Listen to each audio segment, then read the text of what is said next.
Shalom semua. Shalom. Selamat pagi. Tuhan Yesus memberkati. Boleh bangkit berdiri, berikan salam kiri kanan untuk Bapak Ibu sekalian. Happy Sunday semuanya. Dengan kalian yang apapun kita tetap ucap syukur kepada Tuhan karena kita. Kasih aplaus yang terbaik buat Tuhan kita. Pernikahan yang sukses membutuhkan jatuh cinta berkali-kali, selalu dengan orang yang sama.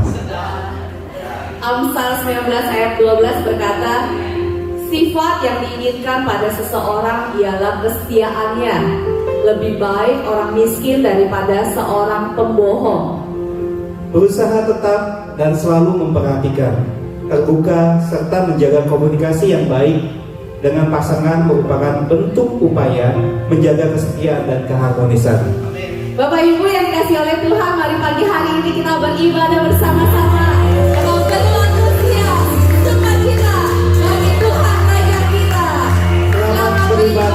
Tuhan Yesus memberkati. Mari kita berikan tepuk tangan yang paling meriah bagi Tuhan kita Yesus Kristus. Ada sukacita pada pagi hari ini, amin. Cuma lambaikan tangannya yang diberkati sepanjang minggu ini. Saya percaya bahwa keberadaan kita saat ini tidak luput dari campur tangan Tuhan, amin.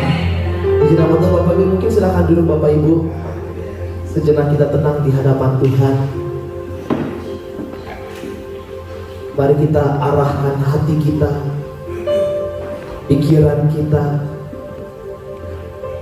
untuk datang menyembah Tuhan pada pagi hari ini. Kami naikkan syukur kami Tuhan yang tidak terhingga di hadapan Tuhan. Kami mau bersyukur buat kebaikan-Mu, buat pemeliharaanmu, bahkan buat hidup yang masih Tuhan berikan buat kami. Kami tahu Tuhan, setiap nafas yang keluar dari mulut hidung kami adalah kesempatan yang Tuhan berikan buat kami untuk kami datang mendekat kepada Tuhan. Ini setiap kami Tuhan. Ini setiap hati-hati yang rindu Bapa untuk datang melekat kepada Tuhan. Mari Engkau ambil alih ibadah kami pada pagi hari ini. Kuduskan setiap kami, ampuni setiap pelanggaran kami Tuhan, agar kami layak untuk masuk dalam hadirat Tuhan dan layak untuk meninggikan Engkau Allah yang kudus. Terima kasih Tuhan. Terima kasih Bapa. Haleluya.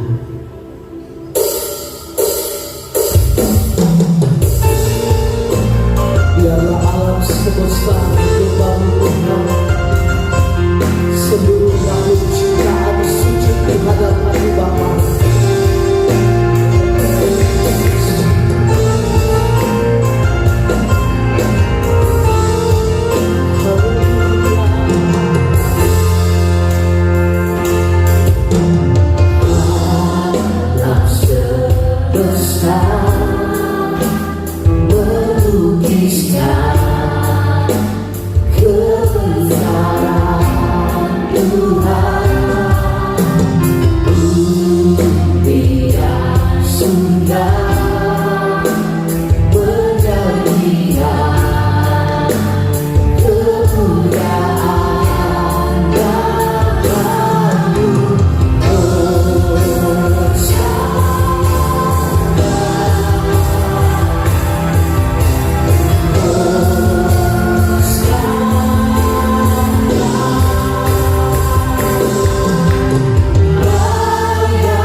Lebih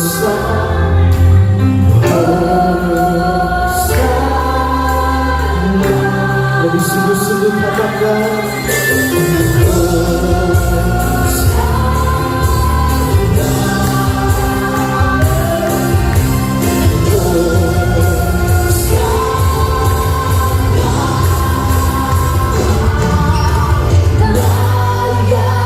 dipuji disembah yang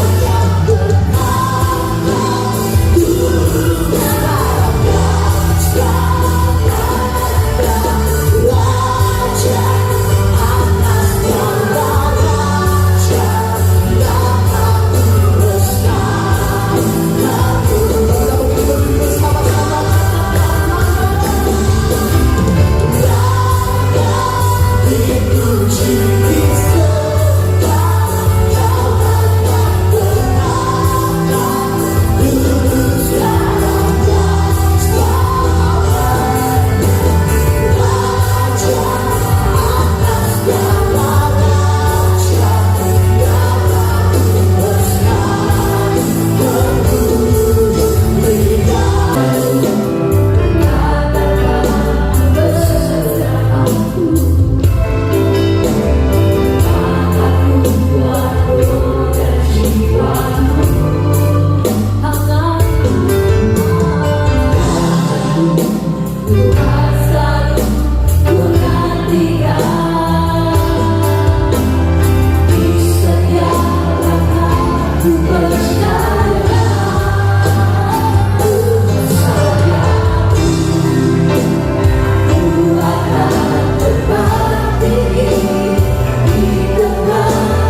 yang paling baik. Haleluya, haleluya, haleluya.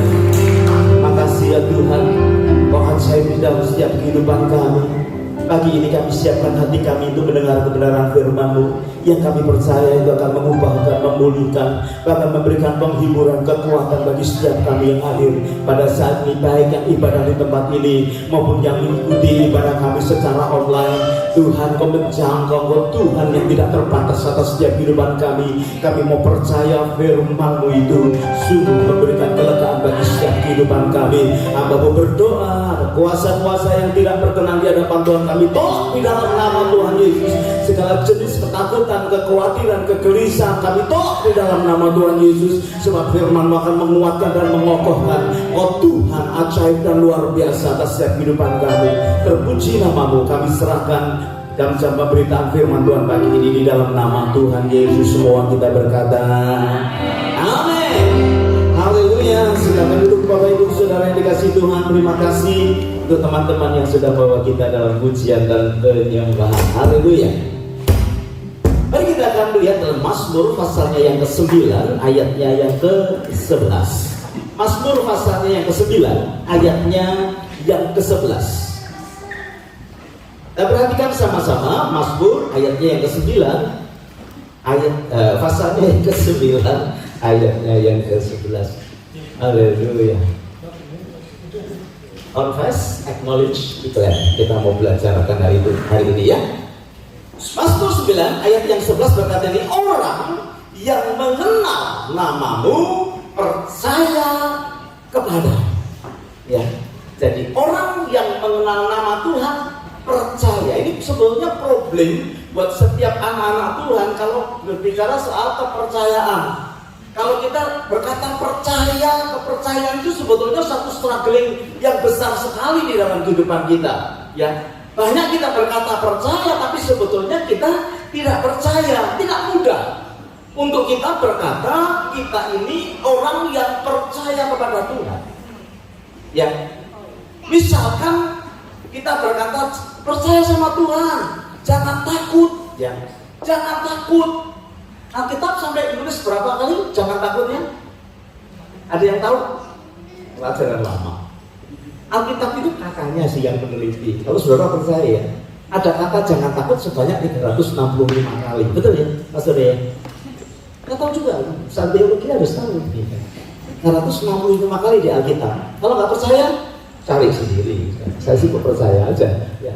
Artinya setiap hari dalam setahun kita diajar untuk jangan takut, tapi bagaimana kita bisa percaya tentang jangan takut? Biasanya ada dua alasan mengapa anak Tuhan tidak bisa percaya. Yang pertama karena Tuhan tidak kelihatan. Tuhan itu kan tidak kelihatan, bagaimana kita bisa percaya? Manusia itu biasanya percaya kalau dia lihat. Iya dong? Ini kan problem orang beriman, bagaimana kita bisa percaya kalau dia tidak kelihatan. Yang kedua, kita ini masih manusia. Manusia itu pasti ada ketakutan, ada kekhawatiran. Nah ini yang menjadikan masalah untuk kita ini bisa mengecap kebaikan Tuhan. Sebab Alkitab berkata bahwa orang yang mengenal nama-Mu baru percaya kepadamu. Nah ini pengenalan kepada Tuhan ini loh saudara, yang membuat saudara dan saya itu pelan-pelan bisa mengalami apa yang disebut dengan percaya kepada Dia. Ya kan? Nah kalau kita tidak bisa mengenal Tuhan, tidak mungkin bisa percaya. Yang pertama Tuhan tidak kelihatan. Mana? Harus hidup di dalam iman. Tapi luar biasa saudara yang dikasihi Tuhan, ada seorang tokoh yang kita bisa pelajari sama-sama, namanya Abraham. Abraham ini ditunjukkan kepada kita sampai tidak bisa mengerti. Perhatikan di dalam Roma pasalnya yang keempat, ini panjang pembacaannya 18 sampai 21. Dikatakan seperti begini, sebab sekalipun tidak ada dasar untuk berharap. Minggu lalu kita belajar soal pengharapan kan ya. Dasar untuk berharap itu sudah tidak ada. Namun Abraham berharap juga. Ya kan? Kalau sudah divonis dokter, dasarnya apa? Kita percaya bahwa Tuhan itu bisa menyembuhkan kita. Nggak kelihatan, dan pada kenyataannya juga saudara tidak ada perubahan. Perhatikan, Abraham ini dapat janji Tuhan. Sebab sekalipun tidak ada dasar untuk berharap, namun Abraham berharap juga dan percaya bahwa ia akan menjadi bapa banyak bangsa menurut yang telah difirmankannya. Demikianlah banyaknya nanti keturunanmu. Imannya tidak menjadi lemah sekalipun ia mengetahui bahwa tubuhnya sudah sangat lemah karena usianya telah kira-kira 100 tahun dan bahwa rahim Sarah telah tertutup. Tetapi terhadap janji Allah ia tidak bimbang karena ketidakpercayaan, malah ia diperkuat dalam imannya dan ia memuliakan Allah dengan penuh keyakinan bahwa Allah berkuasa untuk melakukan apa yang telah ia janjikan. 25 tahun setelah menerima janji itu, Abraham tetap percaya padahal setiap harinya tidak ada perubahan. Sarahnya juga tidak menjadi genit after itu, enggak. Setahun, dua tahun tidak menjadi lebih muda juga tidak itu, ya. Jadi ya tambah melorot, gitu. Katanya kalau wanita ketemu sama wanita sekarang dilihat rambutnya, kenapa? Dilihat ada jahitannya di sini, enggak akan sudah bisa ditarik sekarang ke wanita itu. Ya, jadi nggak tahu sih, kencangin ya kayak gitu. Tapi pada kenyataan Abraham tidak melihat perubahan pada Sarah. Selama 20 tahun keadaannya semakin merosot. Bahkan Alkitab berkata mati haid, sudah semakin tua. Tetapi Alkitab berkata ia tidak bimbang karena ketidakpercayaan. Abraham hebat ya. Makanya disebut sebagai bapak orang beriman. Saudara, dari sesuatu yang tidak bisa diharapkan, Abraham bisa tetap percaya. Kenapa? Mengapa kita bisa belajar dari kehidupan Abraham? Sebab Abraham itu mengenal Tuhan. Gitu kan? Saudara menjadi orang percaya kalau saudara kenal Tuhan. Jangan harap saudara bisa menjadi orang yang percaya kalau kau tidak mengenal Tuhan. Mengerti mungkin, belajar, tahu mungkin, tapi mengenal itu adalah sesuatu hubungan, relationship yang luar biasa. Kuncinya untuk kita bisa percaya, nggak ngomong percaya itu adalah mengenal nama Tuhan. Perhatikan Bapak Ibu, kata yang dipakai mengenal Allah itu dipakai kata yadah, ya, atau ginosko. Itu satu intimasi yang luar biasa antara suami dan istri, ya. Jadi kalau pengenalan kita kepada Tuhan tidak yadah, ya, yang artinya itu to acknowledge, confession, mengakui, ya, setuju dengan keberadaan Dia yang benar itu. Saudara harus acknowledge, saudara harus setuju bahwa Tuhan itu adalah Tuhan yang hidup. Yang kedua, artinya itu to know by experience, ginosko. Itu artinya mengerti karena mengalami. Ya, ada pengalaman secara pribadi. Dua ini yang akan membuat saudara menjadi orang percaya kepada Dia. Amin. Kalau nggak percaya ya sudah, kenyataannya kayak begini nih, rumit banget ya. Sakit nggak sembuh-sembuh, keadaan nggak ada. Nanti kita akan mengenali. Banyak sekali Alkitab mengajar kepada kita. Nama yang diberikan oleh Tuhan atau nama yang Dia masukkan dalam dirinya, kita banyak sekali mencatat. Kita hanya mau belajar beberapa hal saja, karena saya ingin saudara mulai belajar mengenal Dia dengan ginosko, dengan pengalaman secara pribadi. Habis itu kita doa sama-sama ya.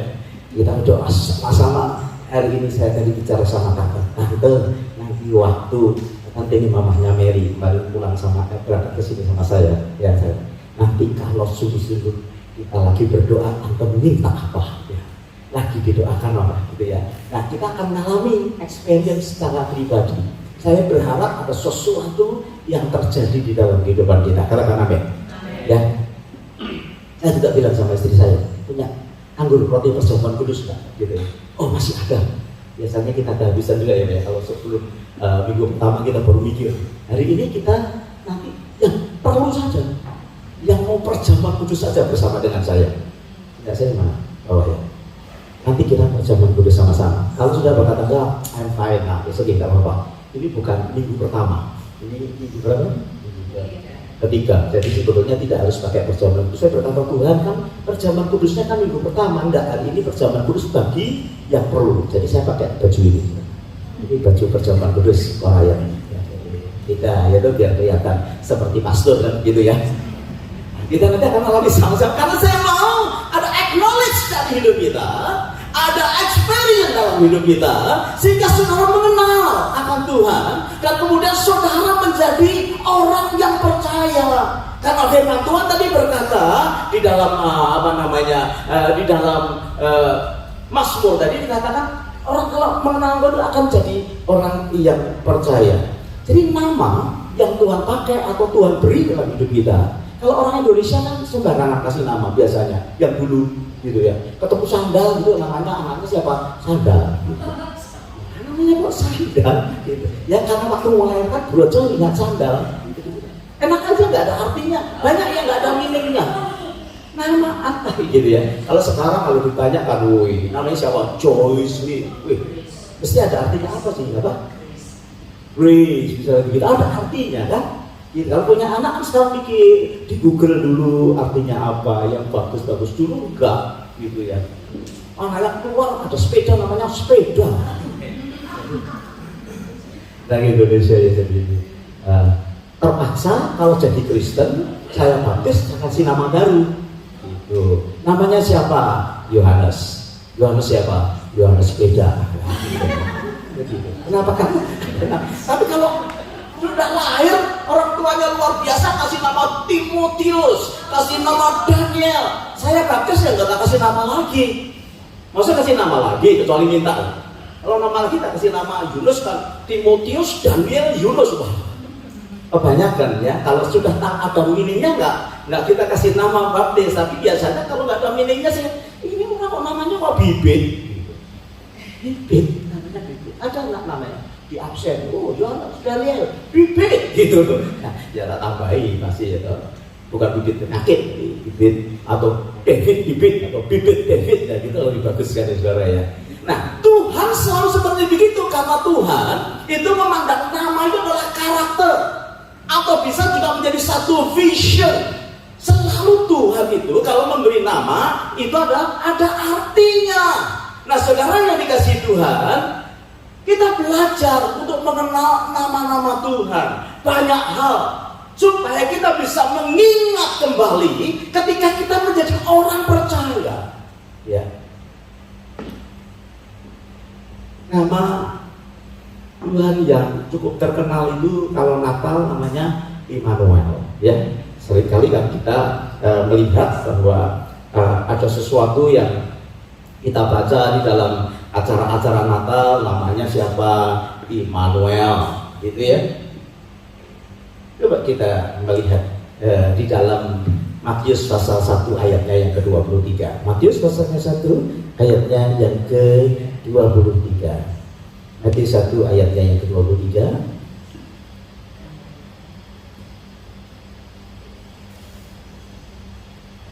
Sesungguhnya anak darah itu akan mengandung dan melahirkan seorang anak laki-laki dan mereka akan menamakan dia siapa? Artinya apa? Ini cocok untuk orang yang kesepian. Cocok untuk orang yang merasa sepertinya ditinggalkan oleh orang lain. Ya, mungkin ada di antara kita yang rasanya tidak diperhatikan saat ini. Istri tidak memperhatikan lagi, suami sepertinya tidak memperhatikan. Bagus ya. Saya itu dapat kiriman saudara. Dapat kiriman SMS. Itu video saya buka, judulnya jodoh. Ya. Jodoh itu si istrinya tanya, Mas, sekarang kok setelah menikah tidak pernah diajak jalan-jalan lagi, kayak gitu. Si suaminya tanya, loh kita ini menikah atas dasar apa? Istrinya berkata atas dasar jodoh. Nah betul, pepatah yang berkata jodoh mah tidak akan tidak diajak kemana-mana. Kita merasa kesepian sekali. Ya kan? Ini cocok ini, Immanuel. Tuhan itu adalah beserta dengan kita. Orang yang merasa dirinya sendiri, orang yang merasa. Manusia itu kan sukanya apa? Merasa. Sukanya dirasa. Sukanya seperti seperti begitu. Padahal Tuhan kita itu adalah Immanuel namanya. Artinya dia beserta dengan kita. Nah, kalau saudara mengenal nama dia, bahwa dia itu adalah Immanuel, Allah yang menyertai kita, saudara akan bangkit. Ya, nggak ada itu. Merasa itu tidak ada buat kita. Kita harus sure. Apakah saudara nanti kalau mati masuk surga, kemudian kita berkata, aku merasa. Kalau masih merasa, pasti tidak sampai. Semua pasti. Karena apa? Karena firman Tuhan. Bapak Ibu, panggil dia Immanuel. Ketika engkau merasa kesendirian, aduh kayaknya sih saya ini susah di tengah orang ketawa, gitu ya. Temannya sih banyak tapi rasanya feel alone, sendiri sekali. Saudara, Immanuel namanya. Kita sebut Tuhan, engkau Immanuel dalam kehidupan kami. Amin. Yang kedua, nama dia itu sendiri kita sebut sebagai El Shaddai, Tuhan yang maha kuasa, Tuhan yang maha besar. Firman Tuhan berkata di dalam kitab Kejadian 17 ayat yang ke-1, ketika Abraham berumur 99 tahun, maka Tuhan menampakkan diri kepada Abraham dan berfirman kepadanya, akulah El Shaddai, akulah Allah yang maha kuasa, hiduplah di hadapanku dengan tidak bercerak. Saudara, banyak yang tampaknya mustahil dalam hidup kita, betul ya? Kayaknya gak mungkin ini. Kalau saudara pintar, saudara rajin, saya yakin lah pasti lulus dah ujian. Sekolah gak masalah. Tapi kalau saudara kelihatan lemes, saudara kelihatan bodoh, ngomong aja tergagap-gagap, kayaknya mustahil deh. Saya pernah bersaksi kepada saudara. Saya pernah dikirim oleh Sinode untuk sekolah di luar negeri pertama kali tahun 89. Dapat beasiswa secara penuh. Tetapi yang ngirim saya itu tidak yakin dengan kemampuan yang ada, karena di luar negeri kan sekolahnya pakai bahasa Inggris. Saya sih nangkap sesuatu ini sebagai berkat, tetapi yang ngirim saya nangkap sesuatu sebagai coba-coba. Jadi saya dikirim ke luar negeri dengan tidak bisa berbahasa Inggris. Saudara, pelajaran di dalam sekolah di luar negeri tidak ada yang bahasa Indonesia, kecuali pelajaran bahasa Indonesia. Ada, saudara ya. Semua dalam bahasa Inggris dan saya tidak bisa, saudara. Tapi saya percaya ketika Tuhan suruh, Tuhan pasti akan lengkapi. Jadi saya kerja mati-matian, saya belajar mati-matian. Ya, orang tidur saya masih baca kamus, saudara. Ya kan? Saya terus belajar sampai diolok, sampai dihina. Ya sudah, pokoknya kesempatan belajar di luar negeri dapat nggak bayar, ya dan saya ikuti begitu. Saya sungguh-sungguh minta kepada Tuhan. Sampai suatu kali lulus. Ya, lulus. Pas saya lulus, yang ngirim saya ke luar negeri itu, pas datang ke negeri itu, saya berkata, bisa nggak datang dalam graduation saya gitu? Ya kan gitu, lulus ya kan? Jadi sampai sekian tahun mereka itu juga nggak mikirin kita, nggak tahu kalau kita jungkir balik untuk bisa menyelesaikan tugasnya karena loh lulus ya, katanya begitu. Saudara, kayaknya nggak mungkin dong. Untuk orang yang tidak bisa berbahasa Inggris, bahasa Inggris saya itu dulu nggak pernah kepikir sih Pak mau ke luar negeri. Jadi SMP 6 sudah bagus, SMA 6 sudah bagus, lulus dengan bahasa Inggris 6 sudah bagus menurut saya, karena saya suka seni, gitu ya. Yang lain pelajaran ekstrakurikuler kimia, fisika, biologi, saya pilihnya apa? Musik. Nah, gitu. Jadi satu kelas tuh orang 30 atau orang 35 itu laki-lakinya cuma 2, saya dan teman saya yang cuma suka musik. Kenapa? Saya pikir ekstrakurikuler kok yang susah-susah. Jadi kalau biologi itu dia bawa cecak, saudara. Kemudian nanti katanya cecaknya dipotong, kemudian di mikroskop gitu. Kalau saya enggak, pelajaran ekstrakurikulernya begitu, saya bawa gitar, pelajarannya juga enak, bikin lagu gitu. Kemudian belajar not, enak kan? Relax. Namanya juga ekstrakurikuler, nilainya sama. Kalau itu lulus, poinnya sama. Yang fisika, saudara bawa, gantungan dan lain sebagainya. Kayaknya rumit amat, mau jadi apa nanti ya? Saya suka triki. Makanya bahasa Inggris biasa aja. Malah saya ikut kelas namanya pelawak, saudara. Kelas pelawak di situ. Acara seni, ada musik, ada pelawak. Saya ikut. Gitu ya. Saya pernah jadi juara 1 melawak, saudara, di SMP, saudara.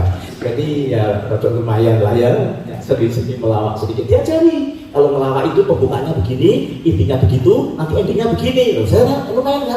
Pokoknya jangan sampai gagal di message. Saya belajar melawak Pak dulu Pak, tapi nggak pernah tahu kan ya. Jadi saya punya teorinya melawak yang ringan-ringan dan yang lucu-lucu yang saya ambil. Jadi ketika dikirim untuk sekolah master di luar negeri dengan full scholarship, mereka jelas kirim aja lah, gitu ya. Mereka tidak mengerti kalau saya sungguh-sungguh mencari Tuhan. Kalau lihat guru saya ngumpet, kalau gurunya nggak lihat saya lihat, gitu ya. Kalau dapat tugas saya ketakutan, saya bikin tugas 5 langsung saya kerjakan beberapa minggu. Bukan karena pintar, karena takut. Jadi contoh, ini loh, lihat terus, katanya begitu. Oh, tugasnya sudah selesai sebelumnya, kalian yang tugasnya terlambat. Saya berkata, ya ampun, bukan karena pintar, karena takut. Nah, bikin dulu. Maksudnya kalau salah kan bisa diulangi. Ternyata jadi bagus, saudara. Kalau sesuatu yang tidak mungkin buat hidup kita, ingat itu namanya El Shaddai, Tuhan yang Maha Kuasa. Nggak mungkin sudah usia seperti begini masih bisa mungkin membangun rumah tangga. Nggak mungkin dengan keadaan kelemahan kita bisa meraih sesuatu mujizat. Tak mungkin. Itu yang namanya El Shaddai. Engkau berkata El Shaddai, Engkau Maha Kuasa atas hidupku, Engkau Maha Besar. Artinya tidak ada yang tidak bisa diselesaikan oleh Dia. Amin. Sebesar apapun persoalanmu, serumit apapun perasaanmu, segundah apapun keadaanmu, kau teriak El Shaddai. Saudara yang dikasih Tuhan, itu nama yang membuat saudara kenal dan saudara jadi percaya.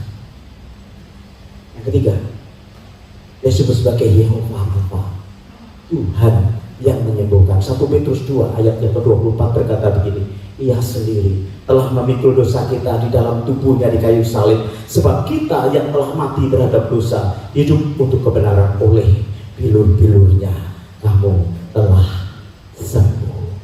Yang punya nama yang artinya Allah yang menyembuhkan. Saudara dikasih Tuhan, kita akan berhenti berharap, percaya. Luar biasa ya. Saya ini diabetes sejak tahun 93. Khotbah begini tiba-tiba saya mau jatuh. Saya nggak tahu. Ada dokter di bawah sana. Kemudian habis kebaktian dia salami saya, Pak, saya tadi Bapak mau jatuh. Datang ke kantor saya, Pak. Saya mau cek gula darah Bapak. Saya datang. Setelah kebaktian saya datang. Itu mesin bunyi gitu. Mentok, saudara. Mesin kecil, Pak. Pindah, Pak. Mesin gede. Kalau di Indonesia 700 pertama kali saya kedapatan gula darah 700. Boleh kan? Langsung di diet, saudara. Di diet sama dia, nggak boleh makan nasi, nggak boleh makan itu. Padahal saya kan penggemar makan, saudara ya. Jadi makannya kentang, makannya udah. Sejak 93 dan saya berharap saya bisa disembuhkan. Sampai hari ini saya sudah merasakan. Tidak belum, saudara. Tapi saya seperti ya apa? Saudara, ketika pujian dan penyembahan, saya rasa hadirat Tuhan, saya selalu sebut Dia, my healer, Yehova Rafa. Ya, di sini dicek dokternya juga bilang kalau Tuhan ya nggak baik sama kamu sudah lewat, saudara. Ini sudah 30 tahun ya tante saya. Tante saya sama tante ini sama-sama kira-kira diabetesnya. Tapi tante luar biasa. Tadi dikasih mochi berkata ngomong. Saya bilang yes. Saudara. Oleh bilur-bilurnya kamu sembuh. Kalau kita sakit, saudara, jangan menjadi lemah. Kenapa nggak ada perubahan? Hei, saya memberitahu Abraham menunggu 25 tahun tanpa dia berkurang percaya.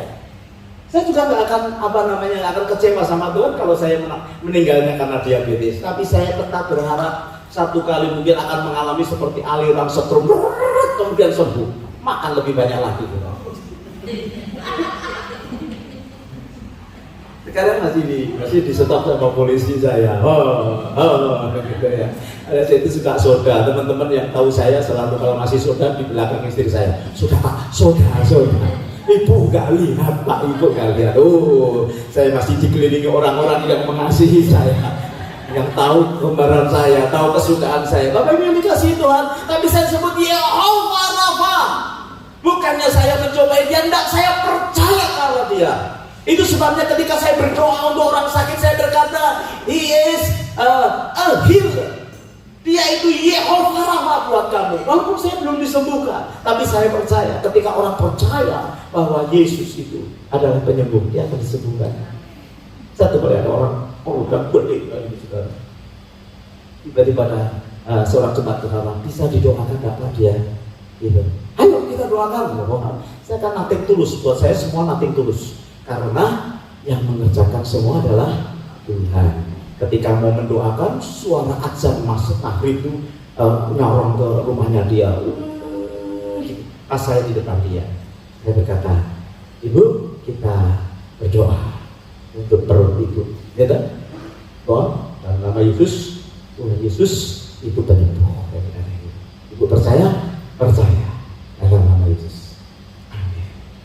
Saya pulang ke pastori. Saya berkata, sembuh ya sembuh. Meninggal juga ada alasannya, orang tua sakit itu perutnya gede, begitu sudah. Iya kan? Besok paginya anaknya datang ke gereja, mantap ini, pasti mati. Saya bilang kalau berdoa, kalau nggak sembuh cuma mati, iya kan? Mati ini. Saya tanya, apa kabar? Wah, puji Tuhan, tahu anaknya bisa berkata puji Tuhan, gitu. Kenapa? Sekarang Mami sudah ke pasar, loh.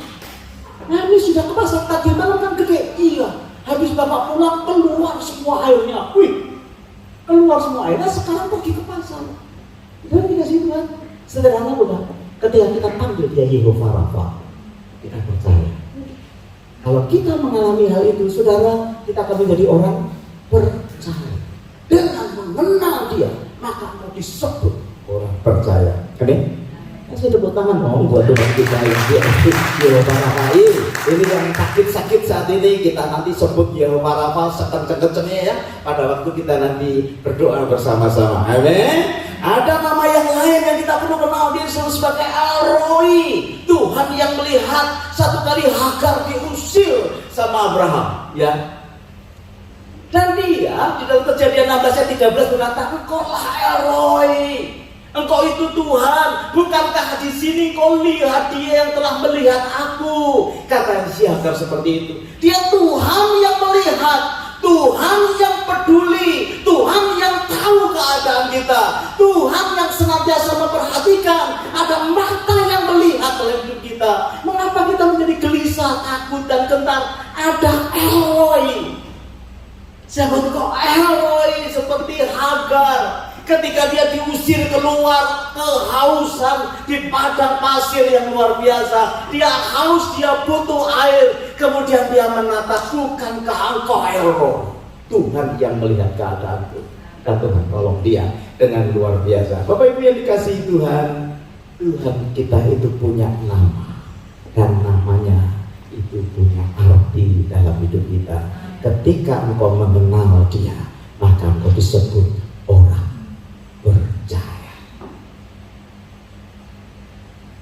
Yang terakhir nih saya mau sharing kepada saudara, dia disebut sebagai apa? Ini mendalam. Dia disebut Bapa. Lukas berkata begini, Bapa mana sih di antara kamu, jika anaknya minta ikan daripadanya, akan memberikan ular kepada anaknya itu tadi ikan? Bapa yang mana? Atau jika ia meminta telur, akan memberikan kepadanya kalajengking? Bapa yang mana? Ini sering jadi pengalaman pribadi dalam hidup saya. Saya tidak punya anak secara jasmani, tapi saya kan memiliki anak-anak secara rohani di mana-mana. Hati saya ini paling tidak bisa kalau melihat anak-anak rohani itu mengalami kesulitan, berkelahi. kekurangan, tidak bisa. Ya.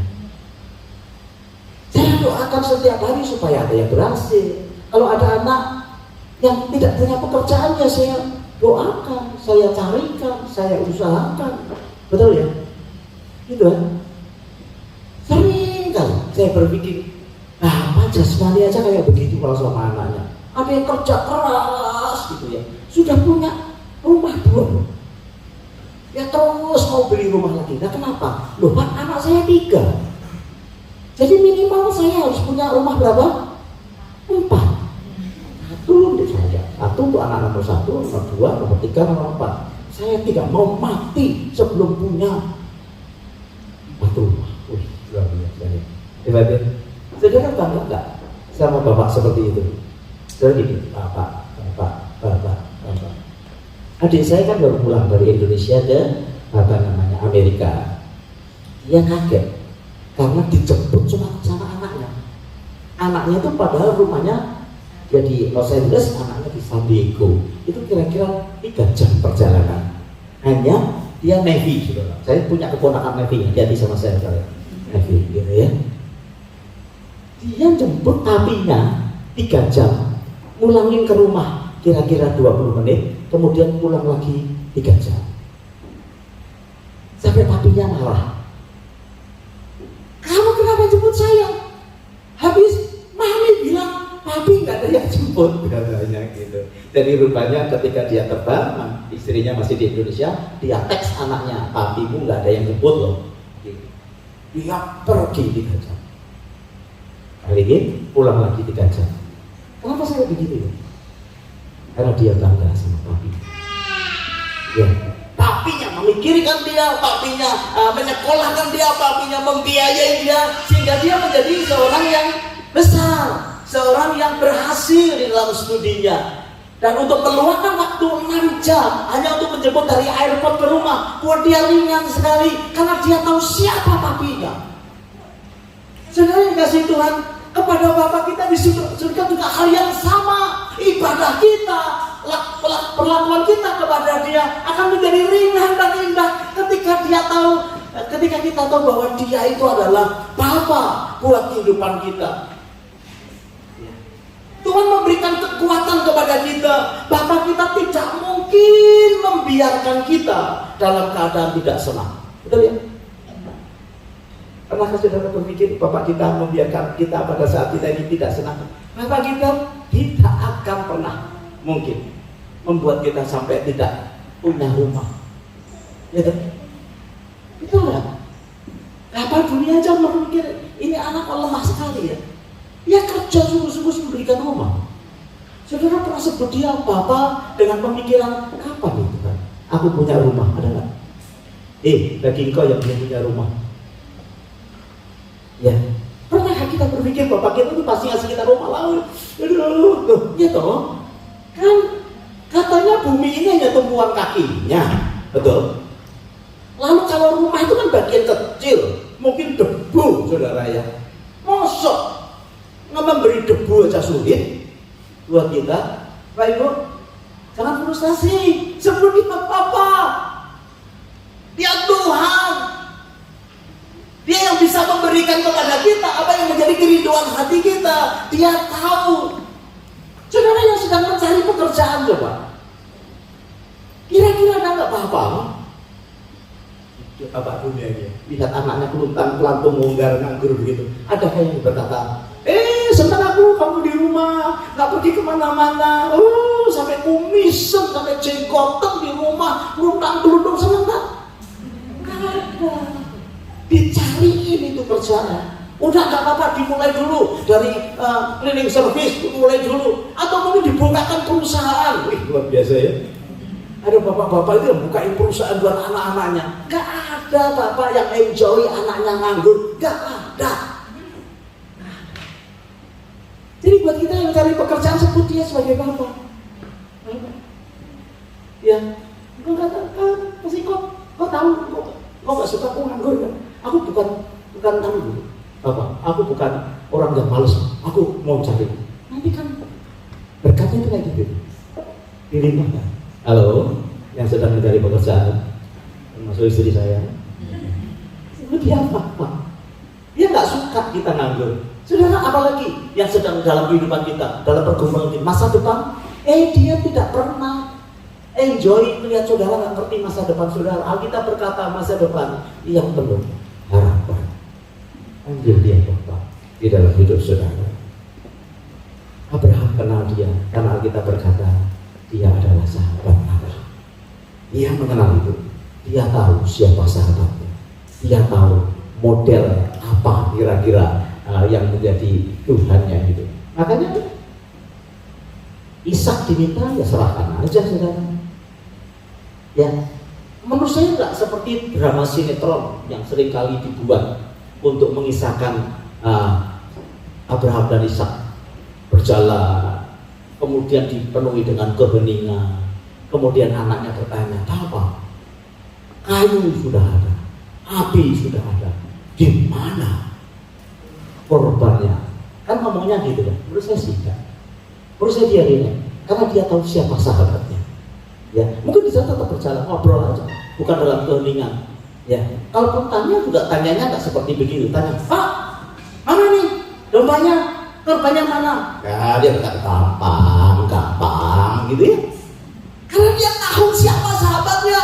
Ketika anaknya diminta pun saudara tidak dengan berat hati, seperti ketika kita diminta untuk melakukan sesuatu. Wah, kan banyak anak-anak Tuhan yang bersaksi.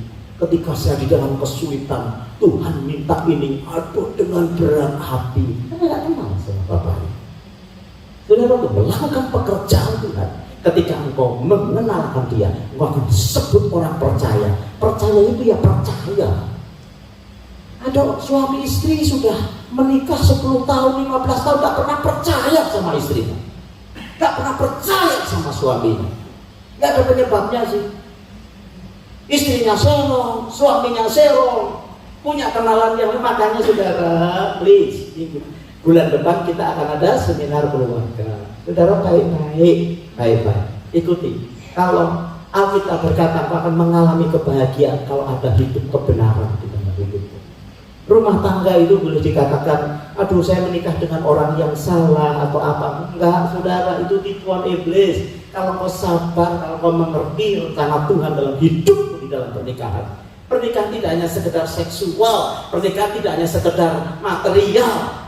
Pernikahan itu sharpening hidup kita.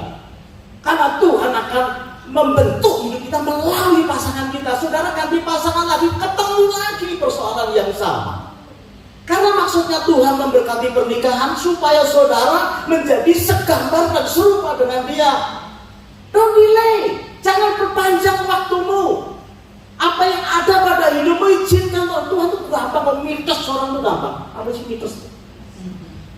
Nah, kalau orang itu loh gampang, gitu. Kalau istrimu aneh-aneh, suamimu aneh-aneh, udah kamu teriak Bapak, dipitas nanti. Gitu. Saudara, aduh, ya punya istri satu aja nggak habis-habis itu. Kalau punya permen dimut habis. Tapi kalau punya istri, kalau saudara kasihi, setiai, peluk, sayangi, diomelin kayak apa, nggak habis dia. Ya. Nah ini kan kebahagiaan dalam hidup kita.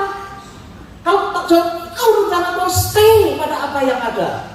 Ya, aduh Pak sudah terlanjur ini Pak. Kalau sudah terlanjur bertobat, mulai hidup yang baru.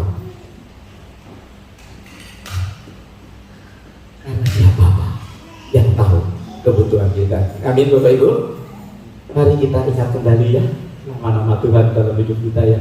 Masih banyak untuk dia dilanjutkan sama Pastor. Nama-nama Allah. El. Saya punya keponakan namanya El Yahu. Pernah dengar El Yahu? Jadi kalau dia kirim SMS, El Yahu sudah bisa terguling, katanya begitu. Umurnya sudah sekian bulan sudah bisa guling. Senangnya El Yahu. Dikit-dikit papinya, opanya berkata, oh El Yahu. Kalau saudara tahu El Yahu, saudara akan El Yahu terus. Kalau buat saudara El Shaddai, tidak ada yang mustahil di dalam kehidupan kita. Amin. Hari ini saya selesai. Ya, ingat nama Tuhan yang berarti di dalam kehidupan kita. apa yang sedang butuhkan hari ini, ya kita akan sama-sama datang kepada Tuhan. Nah, kita nyanyi satu lagu, saya ingin perjamuan kudus, tapi bukan perjamuan kudus di minggu pertama, tapi ini perjamuan kudus bagi saudara yang ingin menyebut nama Allah pada hari ini untuk kebutuhan. Saya tidak tahu apakah itu Immanuel, Tuhan yang menyertai hidup kita. Saya tidak tahu apakah itu El Shaddai, Tuhan yang Maha Kuasa di dalam kehidupan kita. Saya tidak tahu saudara akan menyebut dia El Roy atau apa.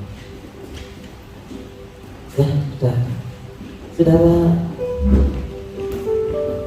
cukup angkat tangan saja supaya dilayani oleh Ibu Sakila untuk mendapatkan perjamuan kudus. Sekali lagi, kalau tidak juga tidak apa-apa. Ya, saya ingin berdoa, kemudian kita akan nyanyikan satu pujian dan kita akan perjamuan kudus sama-sama. Oke, silakan dengan cepat. Haleluya. Wakau besar perbuatan ajaib. Saudara berdoa, apa yang menjadi kebutuhan, taruhlah iman dalam hidupmu. Membutuh pekerjaan, tidak ada kampus yang membiarkan anaknya tidak punya pekerjaan. Dia dalam kesendirian. Haleluya, masih kalah mata sanggup.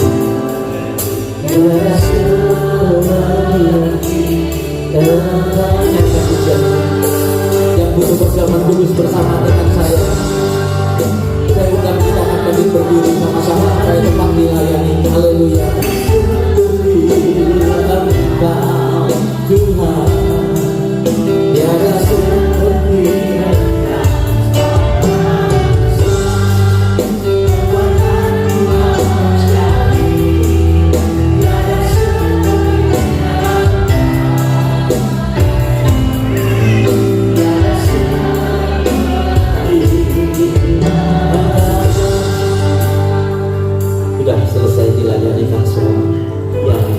perjamuan kudus hari ini khusus untuk mengenal Allah.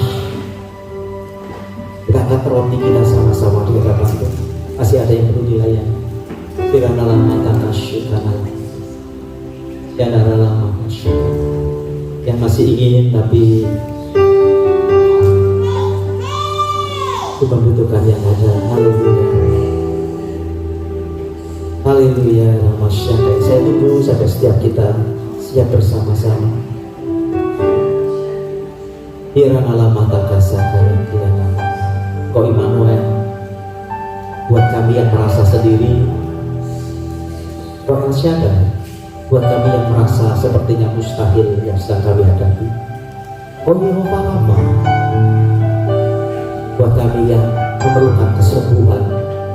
Kau El Roy, buat kami yang merasa tidak dipedulikan oleh orang lain, bahkan oleh pasangan kami, orang-orang dekat kami, pemimpin kami.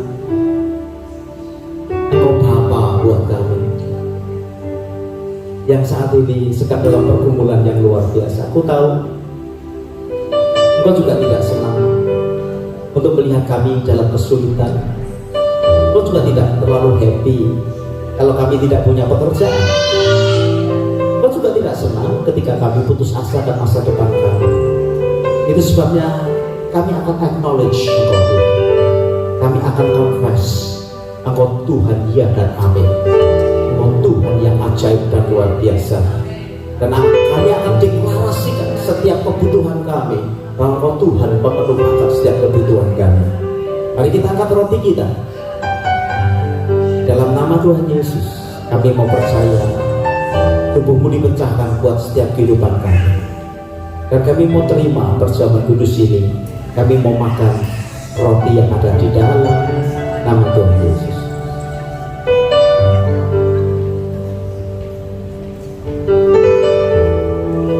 Angkat cawan dengan tangan kanan ke atas.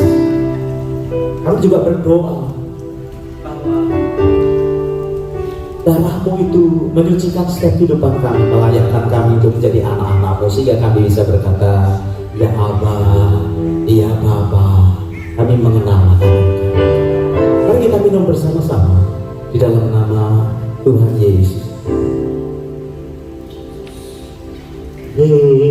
Jehovah Rafa,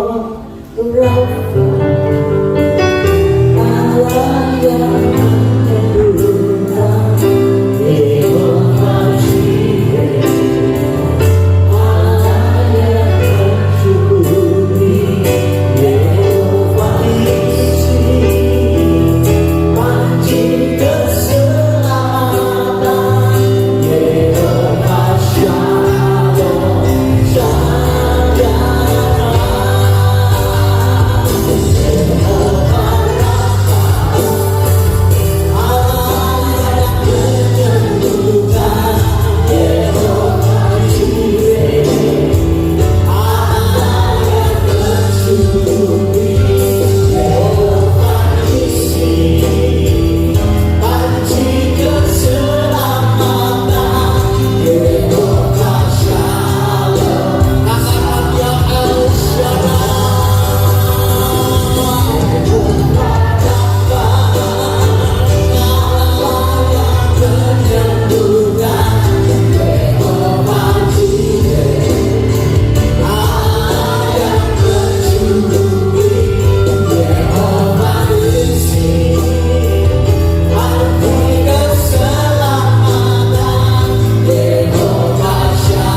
sekarang terima anugerah dalam hidup.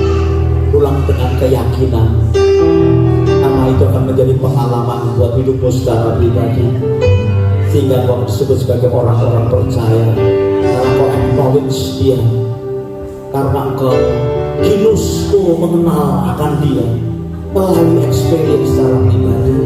Maka hamba berdoa, kasihi lebih lagi setiap umatmu di tempat ini. Tampakkan kesetiaan kami kepada Tuhan, tampakkan pengalaman kami bersama dengan Tuhan, tampakkan secara pribadi. Kami percaya Tuhan, oh Tuhan yang hidup, oh Tuhan yang tidak berdiam diri, tetapi Tuhan yang care kepada kami, yang sekarang yang lemah dikuatkan, yang susah dihiburkan, yang sakit boleh mengalami pemulihan kesembuhan di dalam kehidupan kami masing-masing. Meteraikan firman-Mu dalam hidup kami. Dalam nama Yesus semua kita berkata, beri tepuk tangan yang paling baik.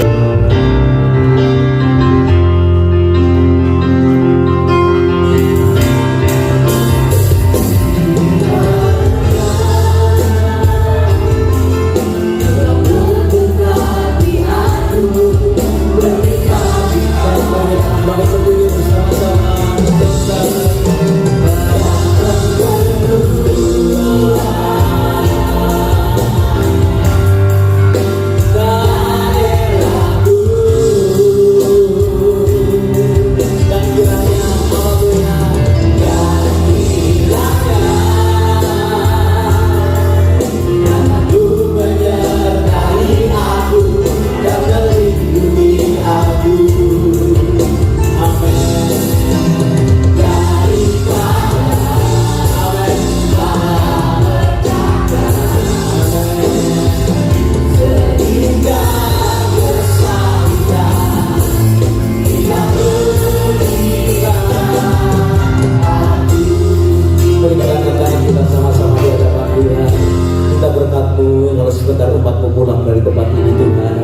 Bapak Ibu saudara yang dikasih Tuhan, baik yang di tempat ini maupun yang di luar sana, pulanglah berpisah satu dengan yang lain dengan membawa berkat yang besar dari Allah Bapa, cinta kasih dari Tuhan kita Yesus Kristus, dan persekutuannya di dalam Roh Kudus menyertai hidup kita sekarang bahkan sampai selama-lamanya. Semua kita berkata amin. Beri tepuk tangan yang paling baik Tuhan kita. Bapak Ibu, selamat hari Minggu. Tuhan Yesus memberkati kita sekalian. Haleluya.